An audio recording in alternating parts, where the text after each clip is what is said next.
তারেক রহমান সরকার যেদিন শপথ নিলেন তার পরদিনই সম্ভবত কথা হয়েছিল। এখন প্রায় 6 মাস বয়স হতে চলেছে এই সরকারের। একটা স্থিতিশীলতা বোধ করতে পারেন কিনা, এবং 2024-এর আগস্টেরও 2 বছর পূর্ণ হতে চলেছে। মানে এখন অবশেষে একটা মানে স্থিতিশীল ধারায় দেশ এগোচ্ছে এরকম বোধ করবার কোনো কারণ ঘটেছে কিনা? প্রথমত হলো যে সরকার সম্ভবত হুঁশ ফিরে পেয়েছে।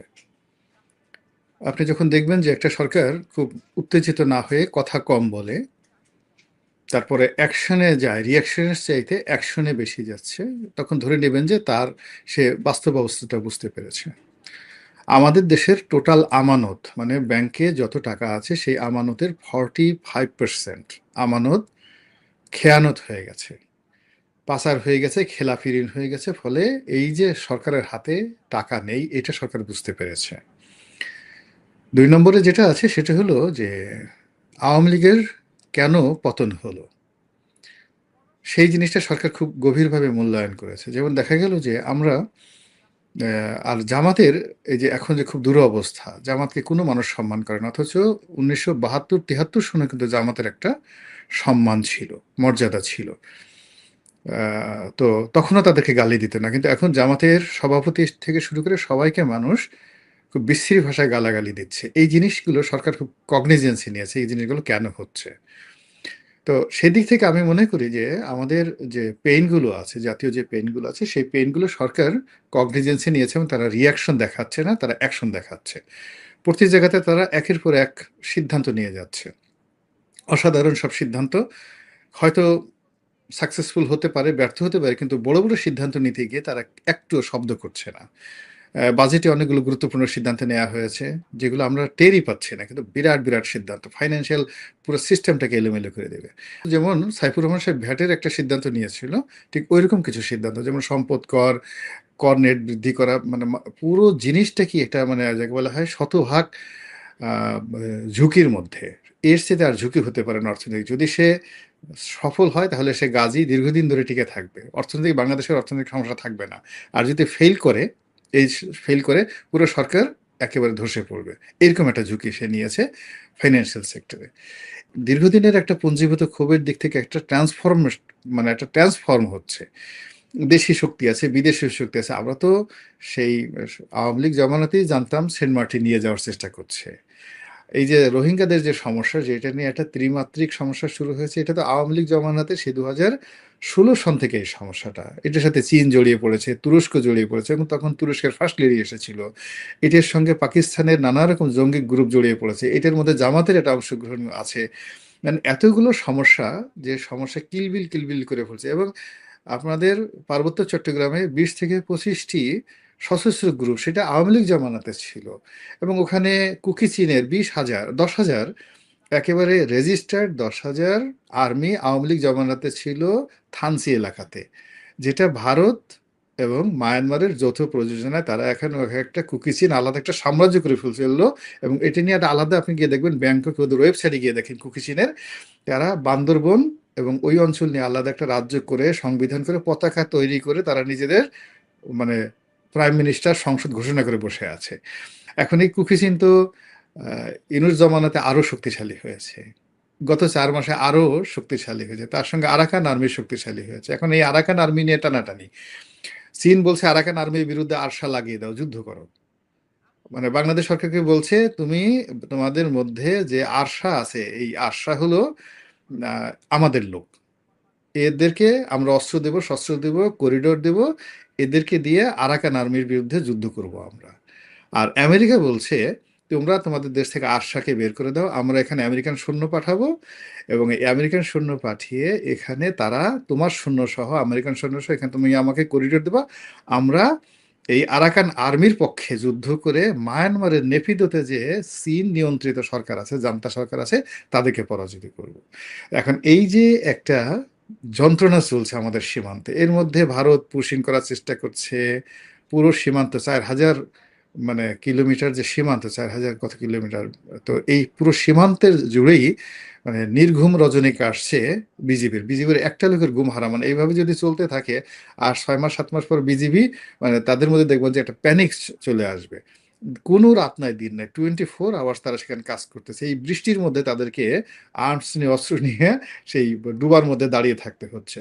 তো এইরকম একটা তার মানে অবস্থাতে নানা সরকার রকম সমস্যা জর্জরিত অবস্থায় এই সরকার দায়িত্ব নিয়েছে এবং 6 মাস পার করতে যাচ্ছে।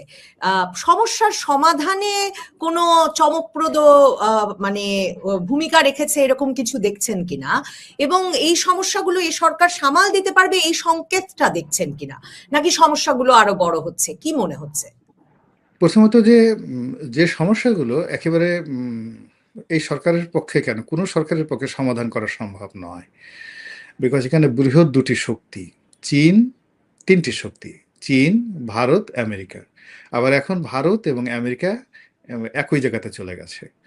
তারা এক হকে, যেমন মধ্যে যখন শেখ হাসিনা মানে যে ছিলেন তখন ভারত অনেকটা নিউট্রাল ছিল, আর আমেরিকা শেখ হাসিনার বিরুদ্ধে ছিল। এখন ভারত এবং আমেরিকা 100% একই জায়গাতে তারা দাঁড়িয়ে আছে এই সরকারের বিরুদ্ধে, মানে তাদের স্বার্থর ব্যাপারে আর কি। তো এখন আমেরিকা চাচ্ছে করিডর, ভারত চাচ্ছে শেখ হাসিনা এবং আওয়ামী লীগকে এই দেশে পুনর্বাসন করার জন্য, চীন চাচ্ছে, চীন মানে আপনি দেখেন কি রকম মানে একটা সরকারের জন্য মনে হয় চীন খুব ভালো, মানে বাংলাদেশ খুব ভালো করে জানে যে চীন শেখ হাসিনার সাথে নিয়মিত যোগাযোগ রক্ষা করছে, আওয়ামী লীগের সাথে যোগাযোগ রক্ষা করছে, আবার তাদের কাছে করিডোরও চাচ্ছে।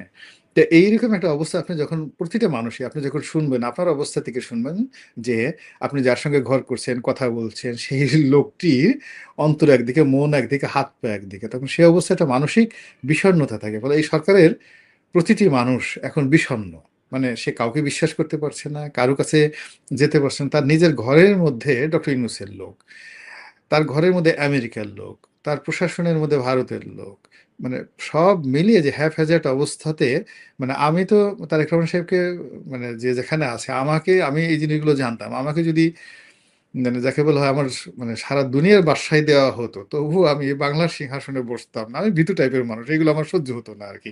মানে আমি এই যে জিনিসগুলো আমি জানি, যেখানে জনগণের আমানতের 45% লুট হয়ে গেছে, দেশের বাইরে পাচার হয়ে গেছে, ব্যাংক খেলাপি হয়ে গেছে, ঋণ খেলাপি হয়ে গেছে, অর্থাৎ প্রায় 8 লক্ষ কোটি টাকা খেলাপি ঋণ। How it is possible? আপনার 15 লক্ষ না 16 লক্ষ কোটি টাকা টোটাল আমানত, সব মিলে আমাদের ব্যাংকে টোটাল আমানত 16 লক্ষ কোটি টাকা। এর মধ্যে 8 লক্ষ কোটি টাকা আপনার নেই, এগুলো আদৌ আসবে না। ওই টাকাটা আপনি পাবেন কোত্থেকে বলেন? তারপরে আপনি যে ট্যাক্স আনবেন, আপনি 9,30,000 কোটি টাকার ট্যাক্স ধরেছেন। বড় জোর আমাদের যে ট্রেডিশনাল ট্যাক্স আছে 3 লক্ষ কোটি টাকা আয় হবে, নট মোর দ্যান দ্যাট। বিদেশ থেকে ধরা হয়েছে 2 লক্ষ কোটি টাকা, 3 আর 2 5 লক্ষ কোটি টাকা, বাকি 4 লক্ষ কোটি টাকা তারা ঝুঁকি নিছে, মানে বিভিন্ন সেক্টর থেকে তারা আদায় করবে, মোটরসাইকেল থেকে আদায় করবে, অটোরিকশা থেকে আদায় করবে, সম্পদ কর থেকে আদায় করবে। এই জিনিসগুলো, এই যে এত বড় একটা ঝুঁকি, এটা চারটিখানি কথা না। আমি ধরেন আমার যে গাড়িটা 1,25,000 টাকা যে গাড়ির ফি ছিল, হঠাৎ করে গিয়ে দেখি কথা নাই বার্তা নাই 2 লক্ষ টাকা হয়ে গেছে এক একটা গাড়ির সেই ভ্যালু, মানে ডবল হয়ে গেছে গাড়ির রেজিস্ট্রেশন, কোনো ওয়ে নাই। তো এইরকম ভাবে সরকার প্রত্যেকটা ক্ষেত্রে ঝুঁকি নিয়েছে। কয়েকবার করে বিদ্যুতের দাম বাড়ালো, তারপর শেষে বিদ্যুতের দাম বাড়ালো, সবকিছু বাড়ালো। এখন সরকার এই কাজগুলো করছে। আবার একই সঙ্গে আইএমএফ এর আগের যে ঋণটা, সেই ঋণটা বাতিল হয়ে গেছে, নতুন করে $4 বিলিয়ন ঋণের জন্য দরখাস্ত করেছে।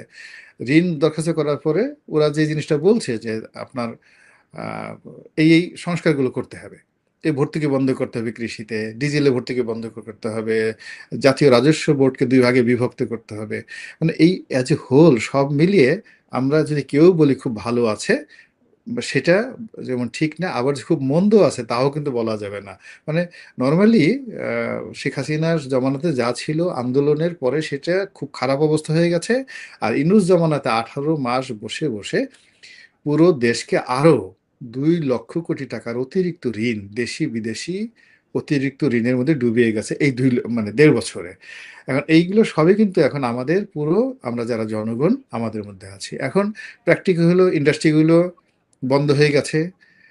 গাজীপুরে এই কয়েক মাসে অন্ততপক্ষে 1,000-এর মতো শিল্প কলকারখানা, বড় বড় শিল্প কলকারখানা বন্ধ হয়ে গেছে।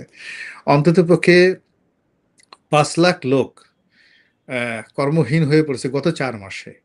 আর ইনুসের জমানাতে যদি ধরেন অন্তত 20 থেকে 25 লাখ লোক কর্মহীন হয়ে পড়েছে, বেকার হয়ে পড়েছে। আর নতুন করে শ্রমশক্তিতে যুক্ত হয়েছে আরো 50 লাখ লোক। তা আপনি এই সমস্যাগুলো আপনি কিভাবে সমাধান করবেন? যে ৫০ লাখ লোক যারা নতুন কোনো শ্রমবাজারে সমস্যাই আসলো। যদি সমাধান করতে না পারে তাহলে কি সরকার আসলে নিজে স্থিতিশীলতা পাবে? সরকার টিকতে পারবে? মানে এত কর্মহীন মানুষ, তার উপরে আপনি কর বাড়াচ্ছেন, দ্রব্যমূল্য বাড়ছে, মূল্যস্ফীতি বাড়ছে। মানে সমস্যার সমাধান করতে না পারলে আবার আপনি যে ৩টা পরাশক্তির নাম বললেন, ভারত, আমেরিকা, চীন, কেউই সেভাবে মানে এই সরকারের মিত্র বলে মনে হচ্ছে না, এবং কাউকেই এই সরকারও বিশ্বাস করতে পারছে না। তাহলে আসলে এই সরকার কিছু সমাধান করে কোনোভাবে টিকে থাকবে, এগিয়ে নিয়ে যাবে, সে প্রত্যাশা করার উপায় কি? মানে মানুষেরও তো আমি একটা এখানে ক্ষোভ তৈরি হবে। শুনেন, এরকম পরিস্থিতি যখন তৈরি হয়, দেয়ার ইজ নো ওয়ে। আপনি যদি মেডিকেল সায়েন্সে যান, এরকম কিছু সমস্যা আছে যেখানে অপারেশন ছাড়া কোনো ওয়ে নাই। আর চিকিৎসা বিজ্ঞানের এমন কিছু পরিস্থিতি আছে যেখানে 50-50, মানে মরে যেতে হবে অথবা বাঁচলে প্যারালাইজড হয়ে বাঁচতে হবে। তারপরে ইভেন মানে নারী পুরুষের এই যে মানে আমাদের যে নতুন বেবি হয়, কখনো এরকম ক্রিটিক্যাল অবস্থা হয়, মানে মাকে বাঁচাতে হলে সন্তান মারতে হয়, সন্তান মারতে হলে মাকে বাঁচাতে হয়, এরকম পরিস্থিতি ঘটে। এখন রাজনীতিতে বাংলাদেশে যখন এরকম কোনো ঘটনা এখন যেই অবস্থাতে চলছে, ঠিক সেম অবস্থা আফগানিস্তানে হয়েছিল এবং এখনো আছে। সেম অবস্থা ইরানে হয়েছিল, সেম অবস্থা ইউক্রেনে হয়েছিল, the same as it is. এখন সেই অবস্থাতে রেজিম রেজিম ক্ষমতায় থাকার জন্য কি করেছে? যুদ্ধ শুরু করেছে। এবং যখন এরকম একটা জায়গাতে একটা যুদ্ধ হয়ে যায় কোনো একটা দেশের সঙ্গে, তখন সেই রেজিমটা টিকে যায়। আপনি চিন্তা করেন, ইউক্রেনে যিনি জেলেনস্কি আছেন, মানে যদি যুদ্ধ না হতো সে কিন্তু ৩ মাসও টিকতে পারতো না। মানে ইরানে যে অবস্থা হয়েছিল, ইরানের পুরো রেজিমটা চেঞ্জ হয়ে যেত যদি যুদ্ধ না হতো। এই যুদ্ধের কারণে ইরানের কিন্তু রেজিম, সে দেশের মারাত্মক ক্ষতি হয়েছে। আপনি নেতানিয়াহু কিন্তু ক্ষমতা টিকতে পারতেন না। ফলে এই যে নেতানিয়াহু এবং মানে ইরান, আমরা দেখছি যুদ্ধ, কিন্তু ক্ষমতাসীনদের ক্ষমতা ধরে রাখার জন্য এটা কিন্তু তাদের কাছে একটা কৌশল ছিল। আবার যারা এইভাবে যুদ্ধ বাধাতে না পারে, আপনি আফ্রিকার দেশগুলোতে যান, রুয়ান্ডাতে যান, বুর্কিনা ফাসোতে যান, ওই যেই জায়গাগুলোতে আপনার গৃহযুদ্ধ হয়েছে বা এখনো হচ্ছে, কঙ্গোতে হচ্ছে, অ্যাঙ্গোলাতে হচ্ছে, সেখানে তারা প্রতিবেশীর সাথে যেখানে যুদ্ধ করতে না পেরেছে, পুরো জাতিকে ইউনিট করেছেন, তখন তারা নিজেরা যুদ্ধ করছে এবং এখনো করে যাচ্ছে, মানে গৃহযুদ্ধ। এবং আমাদের এই বাংলাদেশে মানে গৃহযুদ্ধেরও ইতিহাস আছে। বহুবার আমরা গৃহযুদ্ধ করেছি, নিজেরা মারামারি কাটাকাটি করেছি। আর কখনো আমরা অন্য দেশের সাথেও যুদ্ধ করে এই নিজেদের ক্ষমতার গতি টিকিয়ে রাখার চেষ্টা করছি। এটা একটা আদিম, মানে রাজনীতির একটা আদিম পেশা।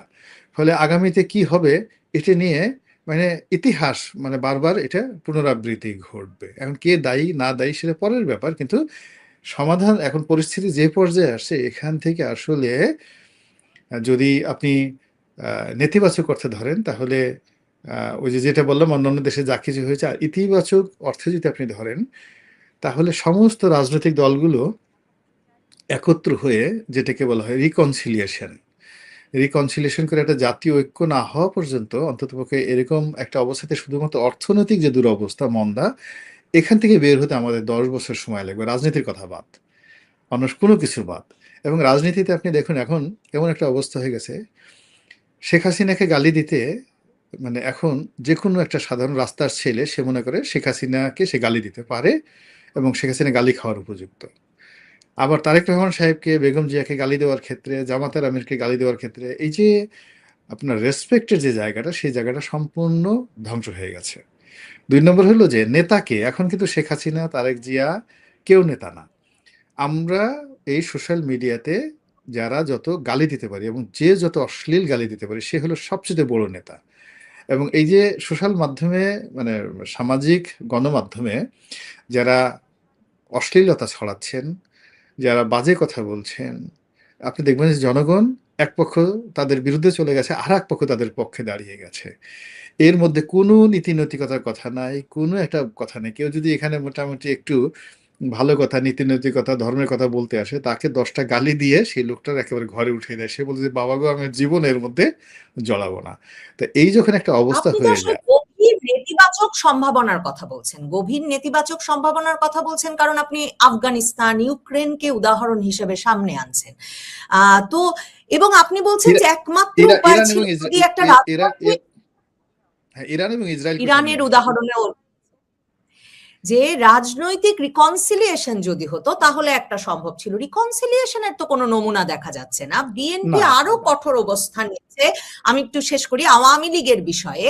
কিন্তু অন্যদিকে আবার একটা ঐক্য তো আছে, মানে আপনি বলছেন বটে যে জামায়াতের যে কোনো সম্মান নাই, বিএনপি সেটা থেকেও শিক্ষা গ্রহণ করেছে, কিন্তু এই সংসদ, এই সরকার তো একরকমের একটা ভাগাভাগির সংসদ বটে। মানে জামায়াতে ইসলামী, জাতীয় নাগরিক পার্টি, বিএনপি একটা সমঝোতার মাধ্যমেই তো আওয়ামী লীগকে বাইরে রেখে নির্বাচনটা করেছে এবং বিএনপি সরকার গঠন করেছে।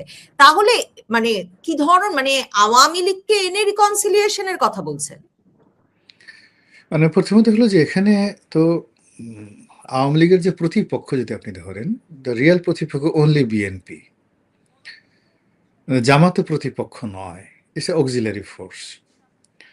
তো এখন রিকনসিলিয়েশন যদি হয়, বিএনপির জন্য রিকনসিলিয়েশন হয়, তাহলে সেটা আওয়ামী লীগকে রিকনসিলিয়েট করতে হবে, এবং আওয়ামী লীগকে রিকনসিলিয়েট করতে হলে শেখ হাসিনাকে সহ করতে হবে। তাকে বাদ দিয়ে, এই শেখ পরিবারকে বাদ দিয়ে হবে না। যেভাবে শেখ হাসিনা প্রাণান্ত চেষ্টা করেছিলেন তারেক রহমান সাহেবকে বাদ দিয়ে তার স্ত্রী জুবাইদা রহমানকে সামনে এনে, এবং ওনার একান্ত আপনজনকেও তিনি বলেছেন এই কথা, আমি নিজে শুনেছি, যে ঠিক আছে ওর রাজনীতি করার দরকারটা কি, জুবাইদা করুক, আমি যত রকম সহযোগিতা করার দরকার করব। কিন্তু সেটা তো হয়নি একই পরিবারের মধ্যে। আবার এখন যদি কেউ বলে যে না, পুতুলকে আনা হোক, ববিকে আনা হোক, ইভেন জয়কে আনা হোক, এটা হবে না যতদিন as long as Sheikh Hasina আছেন। এখন রিকনসিলিয়েশন করলে শেখ হাসিনাকে দিয়ে করতে হবে। এখন শেখ হাসিনার প্রবলেমটা হলো কি, শেখ হাসিনার প্রবলেমটা হলো টিল নাও, আজকের দিন পর্যন্ত তিনি মনে করছেন শি ইজ ইন লেজার। তিনি এখন বাংলাদেশের প্রধানমন্ত্রী আছেন, দিল্লিতে আছেন, খুব মানে বিরতি নেওয়ার জন্য বা একটা ছুটি কাটানোর জন্য তিনি বাংলাদেশে গিয়ে টুস করে ঢুকে গিয়ে সিংহাসনে বসে পড়বেন। এই গেল এক।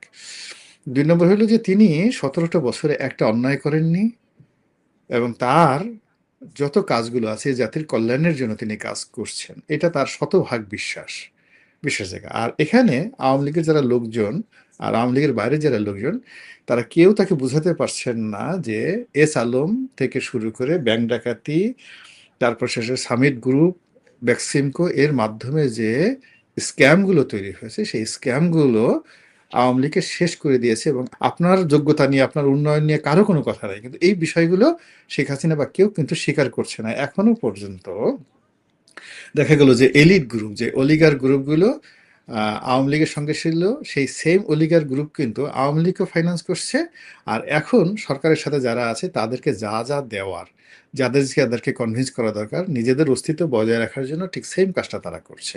তাহলে এই মানুষগুলোকে জন্য আওয়ামী লীগের যে পতন হলো, আপনার 90% পতন হলো এই অলিগার শ্রেণীর জন্য। আওয়ামী লীগকে ছাড়া রিকনসিলিয়েশন সম্ভব না। আর আওয়ামী লীগ যদি নিজে রিকনসিলিয়েট না করে, তাহলে হজরত আজরাইল আলাইহিসসালাম এসে আওয়ামী লীগকে রিকনসিলিয়েট করতে পারবেন। আপনি জানেন মানুষের উপর কিন্তু ফেরেশতারও নিয়ন্ত্রণ নেই, মানুষের উপর শয়তানেরও নিয়ন্ত্রণ নেই, এবং আল্লাহ মানুষকে এমনভাবে পৃথিবীতে দিয়েছে একটা নির্দিষ্ট সময় পর্যন্ত আল্লাহ মানুষের পার্সোনাল ব্যাপারে হস্তক্ষেপ করে না। ফলে আওয়ামী লীগের রিকনসিলিয়েট হওয়ার ব্যাপারে যে সমস্যা, ৯৯% সমস্যা আওয়ামী লীগের মধ্যে। আপনি বারবার মানে জামায়াত প্রসঙ্গে বলছেন জামায়াতের আর সম্মান নাই, সেটা আসলে আমরা স্থানীয় নির্বাচনে হয়তো বুঝতে পারবো যে জামায়াত কিরকম ফলাফল করে। সংসদ নির্বাচনে তারা শক্তিশালী প্রতিদ্বন্দ্বিতা গড়ে তুলেছিল। আমার প্রশ্ন হচ্ছে যে আপনি যুদ্ধের কথাটা বললেন, তো সেই থিওরিটা খুব ইন্টারেস্টিং লেগেছে।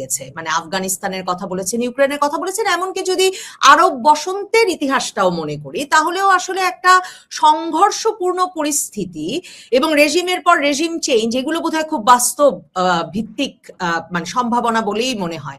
আপনার কাছে আমার প্রশ্ন যে এই যে সাম্প্রতিক সময় সাদা কালো পতাকা উঠছে, আবার দেখেন যে এনসিপি জুলাই পদযাত্রা শুরু করলো আর ককটেল বিস্ফোরণ ঘটে গেল, এবং তারা বলছে যে এটা প্রশাসনের সহযোগিতায় ঘটেছে।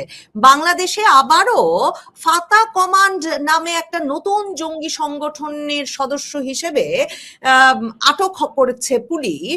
অন্যদিকে ইসরায়েলের রাষ্ট্রদূত ভারতবর্ষে বলছেন যে হামাস পর্যন্ত বাংলাদেশে একটা শেকড় গেড়েছে। মানে এসব গুলোকে আপনার সম্ভাবনার একটা সূত্র হিসেবে আপনি দেখেন কিনা? প্রথমত হলো যে যে অভিযোগগুলো করা হচ্ছে এই অভিযোগগুলো আমার দৃষ্টিতে, আমি যেহেতু বাংলাদেশে আছি, অনলি 10% ইজ হ্যাপেনিং। মানে 10 ভাগ ঘটনা সত্য বাস্তবতার ভিত্তি আছে, বাকি 90% এগুলো দেশি এবং বিদেশি যারা লোক তাদের স্বার্থে এটাকে ব্যবহার করছে। সেটা জঙ্গি নাটক বলেন, পতাকা বলেন, বোমাবাজি বলেন, যা কিছু বলেন, এটার 10 ভাগ অস্তিত্ব আছে, 99 ভাগ তৈরি করা হয়েছে এটা দুর্ঘটনা ঘটানোর জন্য। এটা হলো আমার এই ব্যাপারে প্রেডিকশন। তার মানে দুর্ঘটনা ঘটানোর জন্য এই এই প্রস্তুতিগুলো নেওয়া হচ্ছে। আর জামায়াতে ইসলামী, জাতীয় নাগরিক পার্টি, বিএনপির ঐক্যটাকে কিভাবে দেখছেন? মানে সেটা মানে কি মনে হচ্ছে একটু নড়বড়ে হয়ে গেছে? না, নড়বড়ে হয়নি। এদের মানে ডক্টর মোহাম্মদ ইউনূস, বিএনপি এবং জামাত সরকারেরই কোনো কোনো কর্মকাণ্ড অথবা সরকারের দায়িত্বশীল ব্যক্তিদের কারো কারোর কথাবার্তায় বা আচরণে এই প্রশ্নটি মাঝে মধ্যেই আমাদের সামনে খুবই গুরুত্বের সঙ্গে উঠে আসে যে সরকার আসলে আওয়ামী লীগ নিয়ে কি ভাবছে, কি করতে চায়। এখনো পর্যন্ত সরকার সিদ্ধান্তহীনতার মধ্যে রয়েছে, নাকি সিদ্ধান্ত আসলে নিয়ে রাখা হয়েছে, সেটি নিয়ে এখন কেবল টম অ্যান্ড জেরির খেলা। আওয়ামী লীগ নিষিদ্ধ হবে কিনা সে সিদ্ধান্ত দিবে আদালত, এমন একটি মন্তব্য গত কয়েকদিন আগে করলেন প্রধানমন্ত্রীর তথ্য বিষয়ক উপদেষ্টা ডাক্তার জাহিদুর রহমান। তো তখন অনেকেরই মাথায় আসছিল না যে এখানে আসলে আদালতের প্রসঙ্গ কিভাবে আসছে এই মুহূর্তে। আওয়ামী লীগ নিষিদ্ধ হওয়া না হওয়ার বিষয়ে তো আওয়ামী লীগের পক্ষ থেকে কেউ কোনো রিট করেনি, অথবা সরকারও আদালতের দ্বারস্থ হয়নি এই বিষয় নিয়ে। তাহলে কিভাবে সিদ্ধান্ত আসবে? নাকি আদালত নিজে স্বতঃপ্রণোদিত হয়ে এ বিষয়ে কোনো সিদ্ধান্ত দিবে, কোনো রুল জারি করবে? পরবর্তীতে এসে আবার আমরা দেখলাম যে মঙ্গলবার সেই একই ব্যক্তি ডাক্তার জাহেদ সাহেব সে বিষয়ে আরেকটু খোলাসা করে সাংবাদিকদের সামনে কথা বললেন। কিন্তু যে কথা তিনি বললেন তাতে কি স্পষ্ট কোনো মেসেজ পাওয়া যায় আগামীর রাজনীতি নিয়ে? তিনি কি বললেন? তিনি বলছেন আওয়ামী লীগ তো নিষিদ্ধ হয়নি, তাদের কর্মকাণ্ড নিষিদ্ধ রয়েছে, একটু অপেক্ষা করুন। আমাদের স্বরাষ্ট্রমন্ত্রী জানিয়েছেন, আমাদের আইসিটি থেকে জানানো হয়েছে, তদন্ত চলছে, সেই সময়টা পর্যন্ত অপেক্ষা করলেই হবে, বিচারে দেখা যাবে তাদেরকে নিষিদ্ধ করা হবে কিনা। আবারও বলছি, এটি আদালতের এখতিয়ার, বিচারক সপক্ষের কথা শুনেই সিদ্ধান্ত নেবে। এ বিষয়ে বিশ্লেষণ পরে আসছে, তার আগে ছোট্ট করে একটা কথা বলে রাখি। মানে আমাদের এই জাতির কি দুর্ভাগ্য, এখন আমাদেরকে তুলনা করতে হয় আওয়ামী লীগ এবং যুদ্ধাপরাধীদের সংগঠন জামায়াতের মধ্যে। মানে যুদ্ধাপরাধী সংগঠন হিসেবে কেন জামাতের বিচার করা হয় না, কেন আওয়ামী লীগের বিচার করা হচ্ছে, এই প্রশ্ন এখন উঠেছে। এই প্রশ্ন এখন বাধ্য অনেক করতে হচ্ছে। আর এই যে ডক্টর ইউনূসের ম্যাটিকুলাস ডিজাইন, সেটির এটিও একটি অংশ যে মুক্তিযুদ্ধে নেতৃত্ব দানকারী দল আওয়ামী লীগকে নামিয়ে আনা হবে খুব কৌশলে স্বাধীনতা বিরোধী শক্তির এক কাতারে। আওয়ামী লীগের শাসনের সময়গুলোতে অবশ্য অনেক ধরনের ভুল আছে, অনেক ধরনের অপকর্ম আছে, অন্যায় আছে, লুটতরাজ আছে, কিন্তু তাই বলে জামায়াতের সঙ্গে নামিয়ে আনা এখন বাধ্য হয়ে সে প্রশ্ন উঠছে, এবং এটাই তারা চেয়েছিল। এখন জাহেদ সাহেব কেন এ কথা বলছেন? অনেকে মনে করতে পারেন যে জাহেদ সাহেবের দরদটা আওয়ামী লীগ নেতা কর্মীদের প্রতি একটু উতলে উঠেছে। তারা যে মাঝে মধ্যে নানান ধরনের কর্মসূচি দিচ্ছে, সেই কর্মসূচি থেকে তাদেরকে আটক করা হচ্ছে রাজনৈতিক কার্যক্রম নিষিদ্ধ থাকার কারণে। তো তিনি শুভাকাঙ্ক্ষী হয়ে নেতাকর্মীদের, আওয়ামী লীগ নেতাকর্মীদের অস্থির হতে বারণ করছেন, অপেক্ষা করতে বলছেন। তিনি সম্ভবত মেসেজ দেওয়ার চেষ্টা করছেন যে খুব শীঘ্রই নিষেধাজ্ঞা তুলে নেওয়া হবে আদালতের মাধ্যমে। যেহেতু মানবতা বিরোধী অপরাধের দায়ে বা অভিযুক্ত করে সংগঠন হিসেবে আওয়ামী লীগের বিচার শুরু হতে চলেছে, এখন তদন্তের পর্যায়ে আছে আন্তর্জাতিক অপরাধ ট্রাইব্যুনালের রাষ্ট্রপক্ষের আইনজীবীদের মাধ্যমে। সেই জায়গা থেকে এই কথা বলা হচ্ছে, নাকি তিনি এমনটা মনে করার চেষ্টা করে এই কথা বলছেন অপেক্ষা করতে যে আওয়ামী লীগ যে কোনো সময় ভীষণ আকারের অনমূর্তি ধারণ করতে পারে, দেশের রাজনৈতিক পরিবেশ অস্থিতিশীল করে তুলতে পারে, এর জন্য আগে থেকে সরকারের পক্ষ থেকে একটা মেসেজ দেওয়া, না না তোমরা থামো, তোমাদের বিষয়ে একটা ব্যবস্থা হচ্ছে। প্রশ্ন হচ্ছে, যেটাই হোক না কেন, ডাক্তার জাহেদ সাহেবের উপরে আওয়ামী লীগের নেতা কর্মীরা কতটুকু আস্থা রাখবে, তার কথায় কতখানি গুরুত্ব দিবে। প্রথমত, 12ই ফেব্রুয়ারি নির্বাচনের আগে মির্জা ফখরুল থেকে শুরু করে বিএনপির শীর্ষ নেতারা আওয়ামী লীগের ভোটারদের কাছে ভোট প্রার্থনা করেছিলেন। তারা আশ্বাস দিয়েছিলেন, প্রতিশ্রুতি দিয়েছিলেন যে বিএনপি ক্ষমতায় এলে আপনাদের কারো কেউ কিছু করতে পারবে না, বিএনপি আপনাদের পাশে থাকবে, এ ধরনের কথাবার্তা তো বলেছিলেন। মির্জা ফখরুল ইসলাম আলমকে তো আরো অনেকের চেয়ে কয়েক ধাপ এগিয়ে গিয়ে প্রায় মায়াকান্না করে ফেললেন। তিনি কি বললেন একটি নির্বাচনী সভায়, সম্ভবত তার নির্বাচনী এলাকা ঠাকুরগাঁয়ে, তার কথাগুলো আমি হুবহু কোট করছি। তিনি বলছিলেন নৌকার যিনি কাণ্ডারি সাবেক প্রধানমন্ত্রী শেখ হাসিনা, তিনি নেতাকর্মীদের ফেলে ভারতে পালিয়ে গেছেন, দিল্লিতে গিয়ে বসে আছেন, আর আমাদেরও বিপদে ফেলে গেছেন। কি ধরনের বিপদ? তিনি বলছেন শেখ হাসিনা থাকলে অন্তত একটি গণতান্ত্রিক ব্যবস্থা চলতো। বুঝুন অবস্থা, কি সম্মান প্রদর্শন করে কথা বলা হচ্ছিল। আওয়ামী লীগের নেতা কর্মীরাও ভাবছিলেন বিএনপি ক্ষমতা এলে সত্যি সত্যি তাদের দলের রাজনৈতিক কার্যক্রমের উপর দেওয়া যে নিষেধাজ্ঞা সেটি তুলে নেওয়া হবে, তাদেরকে মামলা মোকদ্দমায় পড়তে হবে না, এলাকা ছাড়া হয়ে থাকতে হবে না, তারা এলাকা ফিরে যেতে পারবে, পরিবার পরিজনের সাথে একসাথে থাকতে পারবে। কিন্তু ফল হলো কি উল্টোটা। সন্ত্রাস বিরোধী আইনে যে ধারায় ডক্টর ইউনূস আওয়ামী লীগের রাজনৈতিক কার্যক্রম নিষিদ্ধ করেছিল, সেই ধারাটি আইনে পাশ করে ফেলা হলো নতুন সংসদের প্রথম অধিবেশনেই। তারপর কি হলো?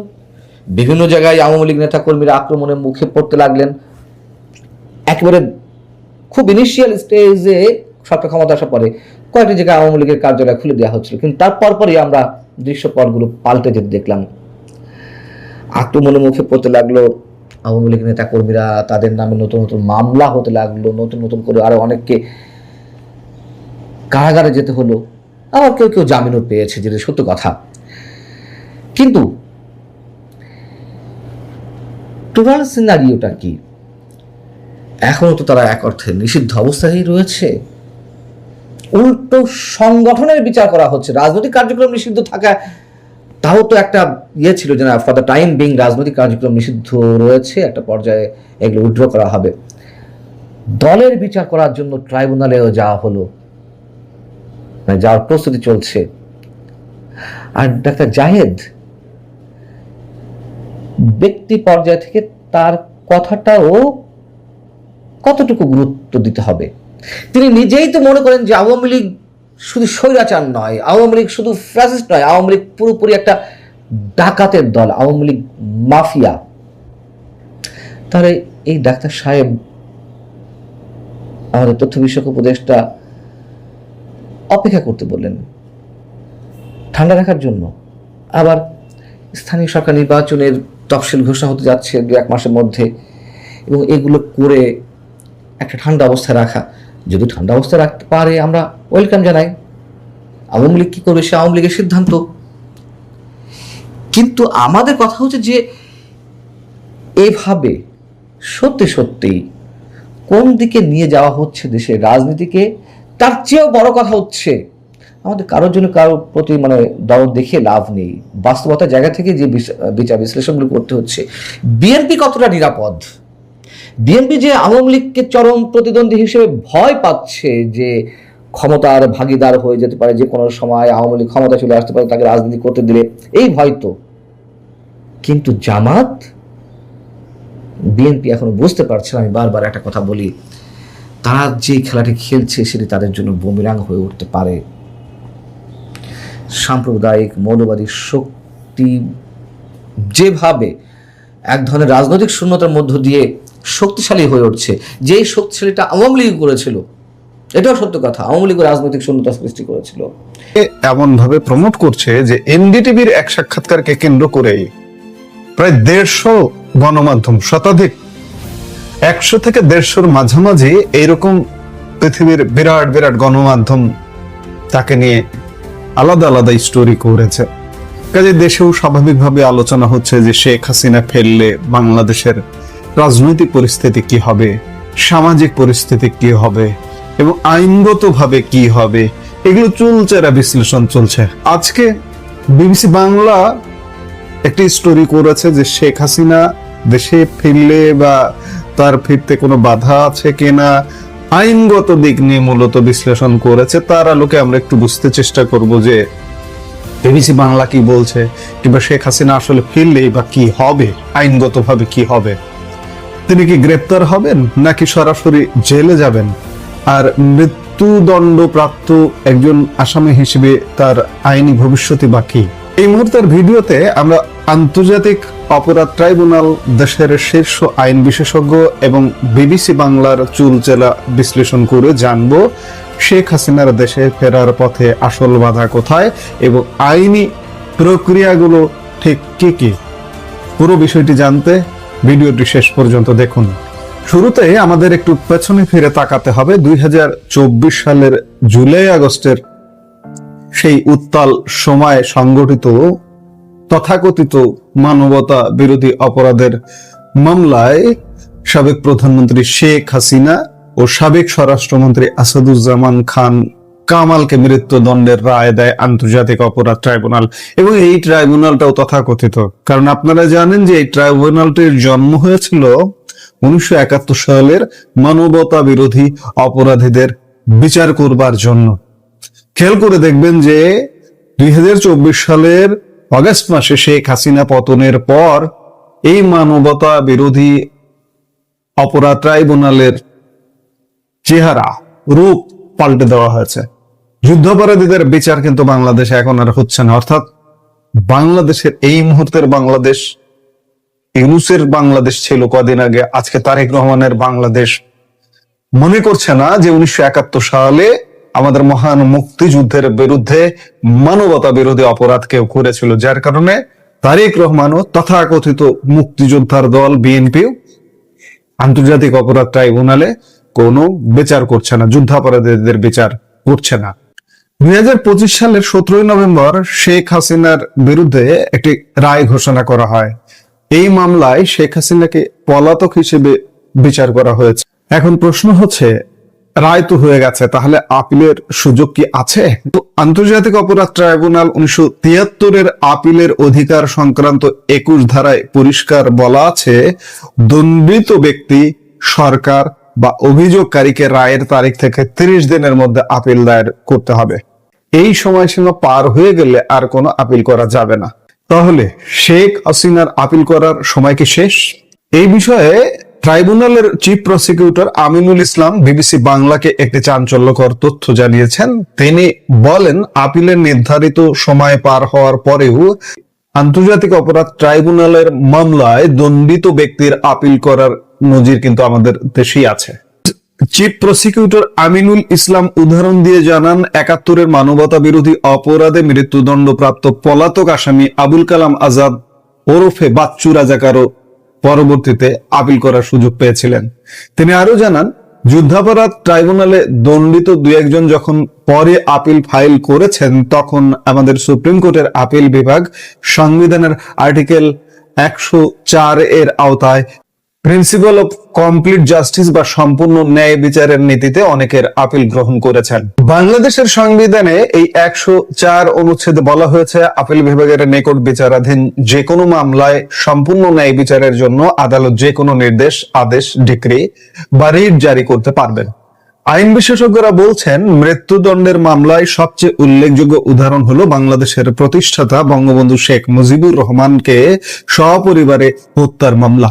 1975 সালের 15 অগাস্টের সেই নির্মম হত্যাকাণ্ডের মামলায় মৃত্যুদণ্ডপ্রাপ্ত আসামি ল্যান্সার A.K.M. মহিউদ্দিন আহমেদ দীর্ঘ সময় পলাতক ছিলেন।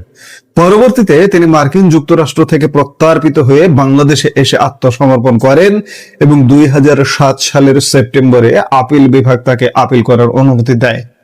বিচারিক প্রক্রিয়া শেষে 2010 সালের জানুয়ারিতে তার মৃত্যুদণ্ড কার্যকর করা হয়। অর্থাৎ আইনগত প্রথা হলো পলাতক ব্যক্তিকে নির্ধারিত সময়ের পরে হলেও আদালতে আত্মসমর্পণ করে কারাগারে যেতে হবে এবং সেখান থেকে বিলম্বের কারণ দেখিয়ে আপিলের আবেদন করতে হবে। সেটি আদালত গ্রহণ করবেন কিনা তা সম্পূর্ণ আদালতের এখতিয়ার। সুপ্রিম কোর্টের আইনজীবীরা বলছেন, কোন মামলায় মৃত্যুদণ্ডের রায় থাকলেও দণ্ডিত ব্যক্তির বক্তব্য না শুনে চূড়ান্ত দোষী সাব্যস্ত করা ঠিক নয়। এটি ন্যাচারাল জাস্টিস বা ন্যায় বিচারের একটি মৌলিক নীতি। সুপ্রিম কোর্টের জ্যেষ্ঠ ও ফৌজদারি আইন বিশেষজ্ঞ S.M. শাহজাহান বলেন, কারো কথা না শুনে তাকে দোষী বলা উচিত নয়। উনি যদি এখানে এসে আপিল করতে চান, সেটা অন মেরিটে নিষ্পত্তি করতে হবে। এটা কোয়েশ্চেন অফ ন্যাচারাল জাস্টিস এবং বাংলাদেশের আদালতে এটি একটি প্রথা। একই সুর শোনা গেছে সুপ্রিম কোর্টের আইনজীবী এবং স্বতন্ত্র সংসদ সদস্য রুমিন ফারহানার কণ্ঠেও। তিনি স্পষ্ট জানিয়েছেন, আইনগত অবশ্যই কোনো বাধা নেই, উনি ফিরবেন, ফিরে আত্মসমর্পণ করবেন। আমাদের সাধারণ সিআরপিসির যে প্রসিডিউর সেটি উনি ফলো করবেন। তবে এখানে একটি বড় টুইস্ট রয়েছে। চিফ প্রসিকিউটর আমিনুল ইসলাম জানিয়েছেন, ব্যক্তি হিসেবে শেখ হাসিনার মুভমেন্ট বা চলাচলের ওপর কোনো নিষেধাজ্ঞা নেই। তবে কার্যক্রম নিষিদ্ধ হওয়া দল আওয়ামী লীগের সদস্য হিসেবে তার রাজনৈতিক কার্যক্রমের উপর নিষেধাজ্ঞা আছে। তিনি বলেন, একজন ফিউজিটিভ বা পলাতকের পক্ষে কোনো আইনগত সুবিধা পাওয়ার সুযোগ নেই। তাকে অবশ্যই দেশে আসতে হবে, এই ট্রাইব্যুনালেই সারেন্ডার করতে হবে, জেলে যেতে হবে এবং সেখান থেকে আপিল ফাইল করতে হবে। এবার আসা যাক সবচেয়ে বড় ও বাস্তবসম্মত বাধায়। শেখ হাসিনা চাইলেই কি কালকেই বিমানে চড়ে দেশে চলে আসতে পারবেন? সুপ্রিম কোর্টের জ্যেষ্ঠ আইনজীবী মঞ্জিল মোর্শেদ বিবিসি বাংলাকে একটি অত্যন্ত গুরুত্বপূর্ণ পয়েন্ট মনে করিয়ে দিয়েছেন। তিনি বলেন, দেশ ছাড়ার সময় শেখ হাসিনার কাছে যে লাল পাসপোর্ট বা কূটনৈতিক পাসপোর্ট ছিল, পরবর্তী সরকার সেটি বাতিল করে দিয়েছে। এর অর্থ হলো এই মুহূর্তে শেখ হাসিনার কাছে কোনো বৈধ পাসপোর্ট নেই। তাহলে তিনি ফিরবেন কিভাবে? পাসপোর্ট ছাড়া তো কোনো আন্তর্জাতিক বিমানে চড়া অসম্ভব। এর একমাত্র উপায় হলো ট্রাভেল পাস। মঞ্জিল মোর্শেদ অতীত উদাহরণ টেনে বলেন, বর্তমান স্বরাষ্ট্রমন্ত্রী সালাউদ্দিন আহমদ যখন শেখ হাসিনার আমলে ভারত থেকে ফিরতে চেয়েছিলেন, তখন তিনি ট্রাভেল পাস চেয়েও পাননি। মঞ্জিল মোর্শেদের ভাষায়, সরকার যদি বিরুদ্ধে থাকে তবে সাধারণত ট্রাভেল পাস দেয় না। সরকার যদি ট্রাভেল পাস দেয় তবেই তিনি দেশে আসতে পারবেন। আর দেশে ফেরার ক্ষেত্রে এটি সবচেয়ে বড় বাস্তব বাধা। তবে যদি তিনি ট্রাভেল পাস পেয়ে যান এবং দেশে পা রাখেন, যেহেতু তার বিরুদ্ধে গ্রেপ্তারি পরোয়ানা জারি রয়েছে, তাই বিমানবন্দরে নামার সাথে সাথে তিনি গ্রেপ্তার হবেন। এরপর নিয়ম অনুযায়ী শেখ হাসিনা আপিল করলে এবং আদালত তা গ্রহণ করলে তার মৃত্যুদণ্ডের রায় স্টে বা স্থগিত হয়ে যাবে। আপিল দেরিতে করার কারণ হিসেবে নিরাপত্তার অভাব বা বিদেশে আটকা থাকার মতো যুক্তিগুলো আদালত বিবেচনা করতে পারে। এখানে আরেকটি নাটকীয় ঘটনা ঘটেছে। শেখ হাসিনার অনুপস্থিতিতে এই বিচার ও মৃত্যুদণ্ডের রায় নিয়ে জাতিসংঘ এবং হিউম্যান রাইটস ওয়াচের মতো আন্তর্জাতিক সংস্থাগুলো উদ্বেগ প্রকাশ করেছিল। আর এই রায়ের 5 মাসের মাথায়, অর্থাৎ 1 এপ্রিল, যুক্তরাজ্যের একটি বিখ্যাত ল ফার্ম কিংসলি নেপোলির মাধ্যমে আন্তর্জাতিক অপরাধ ট্রাইব্যুনালে একটি চিঠি পাঠান শেখ হাসিনা, যেখানে এই বিচারকে অবৈধ ও আন্তর্জাতিক আইনের পরিপন্থী এবং মৃত্যুদণ্ড কার্যকর করা হলে তা বিচার বহির্ভূত হত্যাকাণ্ড হবে বলে দাবি করা হয়। আওয়ামী লীগের কেন্দ্রীয় নেতা মোহাম্মদ আলী আরাফাতও সে সময় চিঠির বিষয়টি বিবিসি বাংলাকে নিশ্চিত করেছিলেন।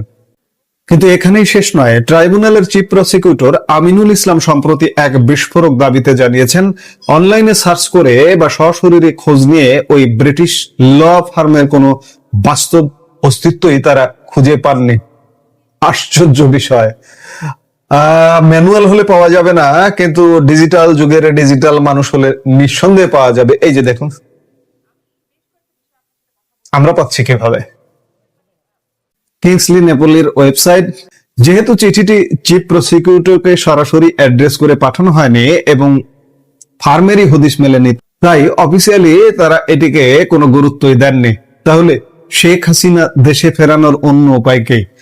চিফ প্রসিকিউটর মনে করিয়ে দেন ভারতের সাথে আমাদের এক্সট্রাডিশন ট্রিটি বা বন্দি বিনিময় চুক্তি আছে, সেই চুক্তির আওতায় তাকে সরকারিভাবে ফিরিয়ে আনা। পূর্বতন যিনি ডক্টর মোহাম্মদ ইউনূস, তিনি এসে একবার প্রধানমন্ত্রীকে শেখ হাসিনার প্রত্যর্পণ চাইলেন। প্রধানমন্ত্রী বললেন ওইটা বাদ দিয়ে বাকি কথা বলুন। তারপরে চিঠির পর চিঠি, চিঠির পর চিঠি, কিন্তু কোনো চিঠির উত্তর তো ভারতবর্ষ দেয় না। সেই নিয়ে কত আলাপ, আপনাদের খবরের কাগজ মানে শেখ হাসিনাকে বন্দি করে রেখে দিয়েছে, তাকে কাতার পাঠিয়ে দিচ্ছে, তাকে রাশিয়া পাঠিয়ে দিচ্ছে, তাকে দুবাই পাঠিয়ে দিচ্ছে, ও অনেক কিছু হলো। তারপর এলেন খলিলুর রহমান, তিনি এসেও দিন দরবার করলেন যে শেখ হাসিনাকে ফেরত দিন। এবার যখন শেখ হাসিনা বললেন আমি এবার ফেরত যাব, দেশে ফিরবো মাথা উঁচু করে, তখন সব শুকিয়ে মাঠ হয়ে গেল। প্রথম তো মুখ দিয়ে কথা সরছিল না, এখন গতকালকে সালাউদ্দিন সাহেব স্বরাষ্ট্রমন্ত্রী তিনি পরিষ্কার বলে দিলেন যে ভারতবর্ষেই তার কাফন দাফন হয়ে গিয়েছে, আওয়ামী লীগের নেত্রী শেখ হাসিনা আর ফিরবেন না। তাই আমার দিদিমার কথাটা মনে পড়ে গেল, কত রঙ্গ দেখালি গিয়ে তুলসী তলায় শুয়ে শুয়ে। এখন যদি শেখ হাসিনা ফিরে আসেন তাহলে ওনাদের যে হাল হবে সেটা তো ওনারা খুব ভালো করে জানেন। কারণ কি কি পাপ করেছেন এই বিএনপির লোকজন, জামাতের লোকজন আর ইউনূসের লোকজন, সেটা তো সবাই জানে। শেখ হাসিনা আরো বেশি জানেন।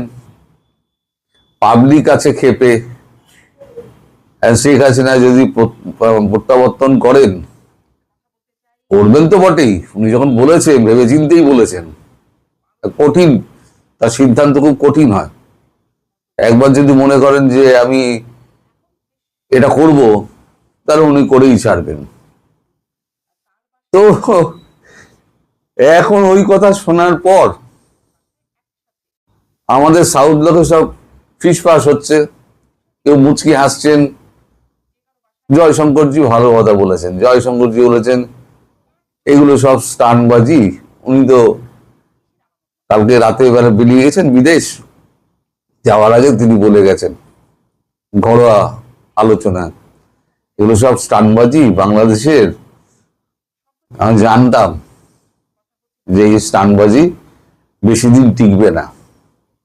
আমি ওই জন্য মোদিজিকে বলেছিলাম আপনি একবার বলুন যে হ্যাঁ হ্যাঁ আমরা প্রত্যর্পণ করে দিচ্ছি, দেখবেন নেবে না। ওরা এতটাই ভয় পায়। এখন দেখা গেল যে সত্যি সত্যি ডক্টর জয়শঙ্কর অত্যন্ত বুদ্ধিমান মানুষ। তার যে মানে আগাম চিন্তা ভাবনা কতদূর বিস্তৃত হতে পারে সেটা কিন্তু সালাউদ্দিন সাহেব প্রমাণ করে দিলেন। এত ভয় শেখ হাসিনাকে, আমাদের ওই ডক্টর ইউনূস তিনি তো ঢপ মেরে মানে পুরোটা চালিয়ে দিলেন। ওনার রেখে যাওয়া সমস্ত রেশন 1.5 বছরে বিলি করে নিজে দিচ্ছি এমন একটা ভাব করলেন। তারপরে বিদ্যুৎ নিয়ে এত ঝামেলা টামেলা হলো, সব কিন্তু শেখ হাসিনার সব করে রেখে যাওয়া। বিদ্যুৎ বলুন, খাদ্য বলুন, আপনি শিল্প বলুন, কলকারখানা বলুন, আপনার এই যে ভারতে যে আপনার দিয়েছিল যে যত সুযোগ সুবিধে ট্রান্সপোর্টেশনের, সেইগুলো বলুন, সবই তো ভারতে ওনার করে দেওয়া, ভারতের সঙ্গে চুক্তি করে। এই যে এত আপনারা বললেন এত বিলিয়ন টাকা উনি মেরে দিয়েছেন। ইউনূস গভর্নমেন্ট চলে গেল, বিএনপি সরকার চলছে, কিন্তু এখনো পর্যন্ত সেই কথাটা কেউ বলেন না। এখন মানে উল্টো দিকে ব্যাপারটা ঘোরানোর জন্য ছোট ব্যাপারকে বড় করে দেখানো হচ্ছে। সরি, এখন জুলাই সিডিআই একটা শুরু হয়েছে, সেই নিয়ে আমি বিস্তারিত বলবো না। ওর মধ্যে ঢোকাটা আবার ঠিক মনে হচ্ছে আমার বিষয়ের মধ্যে পড়ে না, ওসব না ঢোকাই ভালো। নোংরা বিষয় ওর মধ্যে না ঢোকাই ভালো, এগুলো আপনাদের মধ্যে ভালো চলে। তো এখন সেদিকে একটা চাউর করে দিয়ে মোটামুটি শেখ হাসিনার ব্যাপারটা একটু ধামাচাপা দেওয়ার চেষ্টা হয়েছে। কিন্তু চারিদিকে এই সোশ্যাল মিডিয়ায় যেভাবে আলোচনা হচ্ছে বাংলাদেশে, তাতে মনে হচ্ছে সরকার বেশ ভয় আছে। ওনাকে গেলে তো ওনাকে জেলে পুরবেনি আপনারা, আমরা জানি, কিন্তু ভারত তখনই পাঠাবে যখন কাউন্সিল অ্যাক্সেস দেবেন। মনে রাখবেন, ভারতবর্ষের কাউন্সিল অ্যাক্সেস কিন্তু দিতে হবে, না হলে কিন্তু আপনাদের মুশকিল আছে। অবশ্য তার আগে কি হবে না হবে আমি তো বলতে পারবো না, তার আগে অনেক কিছু হতে পারে, সে খবর সম্ভাবনাও অনেক বেশি। কারণ পাকিস্তান খুব নাচানাচি করছে, পাকিস্তান চাইছে একটা যুদ্ধ বাঁধিয়ে দিতে, আর যুদ্ধটা যদি পরের মাটিতে হয় তাহলে তার থেকে আর সুবিধাজনক কিছু হয় না। পূর্ব পাকিস্তান, ওদের ভারতের প্ল্যান, পাকিস্তানের তো প্ল্যানে ছিল পূর্ব পাকিস্তানে দিয়ে আরো আক্রমণ করবে। সেই ক্ষতটা, পুরনো ক্ষতটা তো মলম প্রলেপ লাগানোর জন্য বাংলাদেশকে গুটি হিসেবে ব্যবহার করবে। আর বাংলাদেশের কিছু নাগরিক আছে, বুঝতেই পারছেন কাদের কথা বলছি, তারা সব দেই করে নাচছে, যুদ্ধ চাই যুদ্ধ চাই। একবার যুদ্ধ দেখলে তাহলে পরে আর দ্বিতীয়বার 100 বছরের মধ্যে বলবে আমরা শান্তি চাই, যুদ্ধের নাম বন্ধ করবে না। যাই হোক, এখন ভারতের লোকজন একের খ্যাক খ্যাক খ্যাক খ্যাক করে হাসছে, মন্ত্রী থেকে আরম্ভ করে মোহন ভাগবত পর্যন্ত। কালকে মোহন ভাগবত একটা স্টেটমেন্ট দিয়েছেন, বলেছেন এতটা ভীতু আমরা জানতাম না, তাহলে আগেই আমরা ওনাকে ফেরত পাঠিয়ে দিতাম। ভারতের কাছে আপনারা 2 পয়সার দাম নেই। আমি বারবার বলি না, আপনারা চোখে চোখ রেখে কথা বলবেন, হ্যাঁ, সমান মর্যাদা চাই। সমান মর্যাদা পেতে গেলে মর্যাদার মতো কথা বলতে হবে।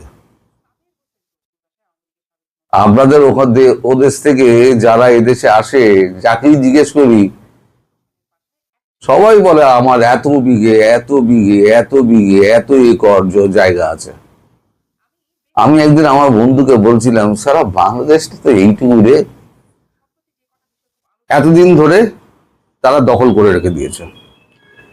এখন সেই দখলকৃত জমি যারা ভোগ দখল করছিল বলে কাশ্মীরি, আসলে কাশ্মীরি নয়, পরে প্রসঙ্গে আসছি। এখন সেখানে বিক্ষোভ শুরু হয়েছে, বিক্ষোভ এমন উত্তাল হয়েছে যে তারা এবার ভারতকে বলছে যে তোমরা এগিয়ে এসো, সীমান্ত ভেঙে আমরা ভারতের সঙ্গে মিলতে চাই। আমি কিছুদিন আগে একটা ভিডিওতে বলেছিলাম যে আমাদের প্রতিরক্ষা মন্ত্রী রাজনাথ সিং বলেছেন পিওজেকে হেঁটে হেঁটে আমাদের কাছে আসবে, আমি বলেছিলাম এটা। গতকালকে বিভিন্ন কাগজে এটাকে ছড়িয়ে পড়েছে ভারতবর্ষে। যেমন আনন্দবাজার লিখছে, ভারতের সাহায্য চাই, পাক অধিকৃত কাশ্মীরে দাঁড়িয়ে বললেন স্থানীয় নেতা, আঙুল তুললেন ইসলামাবাদের দিকে। আমি 4 লাইন শুধু পড়ছি, বেশি পড়বো না।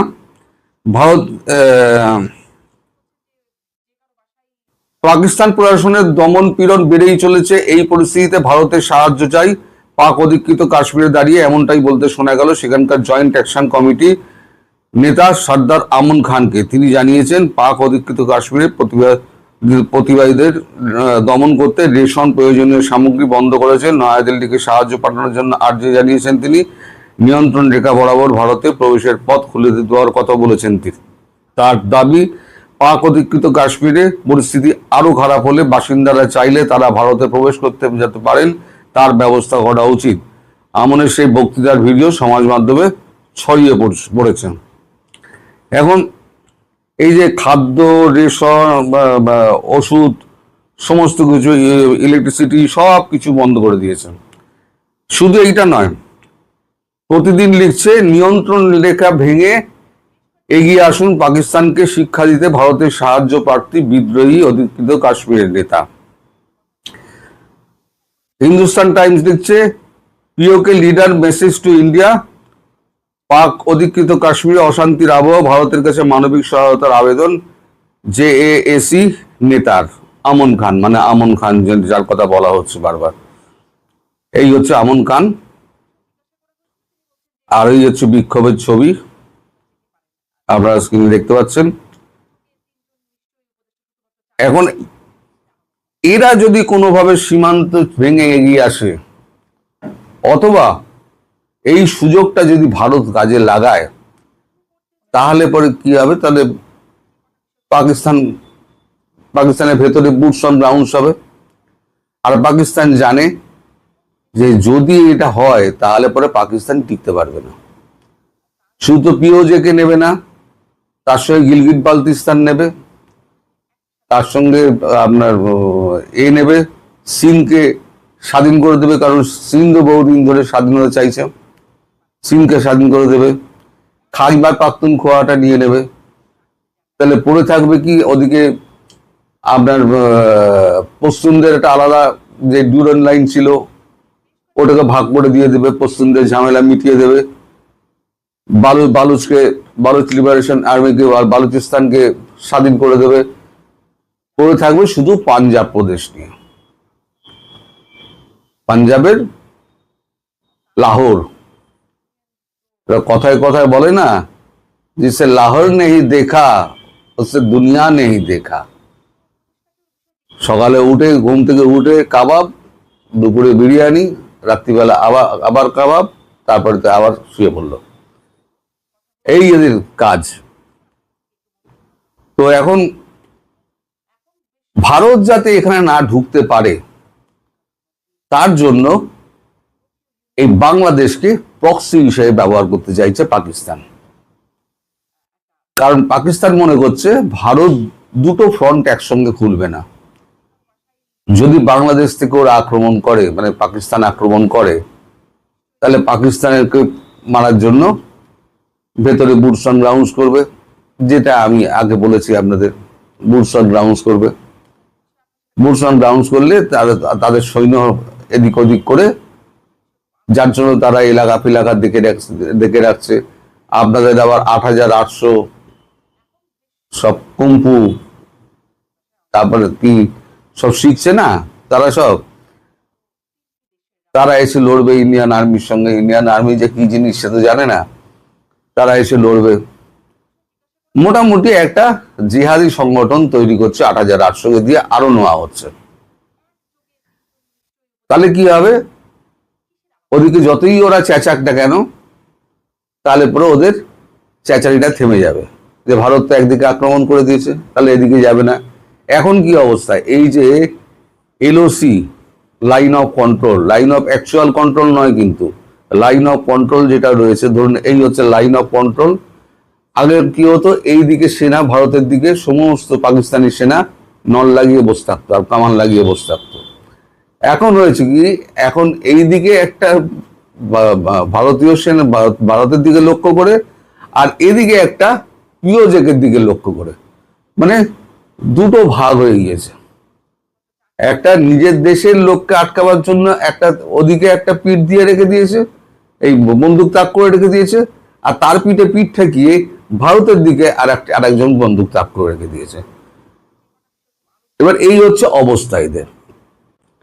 এই অবস্থায় যদি বাংলাদেশকে ব্যবহার করতে পারে প্রক্সি হিসেবে, তাহলে পরে ভারত তো ব্যবস্থা নেবেই। আর ভারত যদি ঢোকে, তাহলে পরে এই যেগুলো আছে, জানি না এখন ভারতের স্বরাষ্ট্রমন্ত্রীর মাথায় কি রয়েছে, অমিত শাহের মাথায় কি রয়েছে, মোদির মাথায় কি রয়েছে। মোদি তো কোনো কথা বলেন না।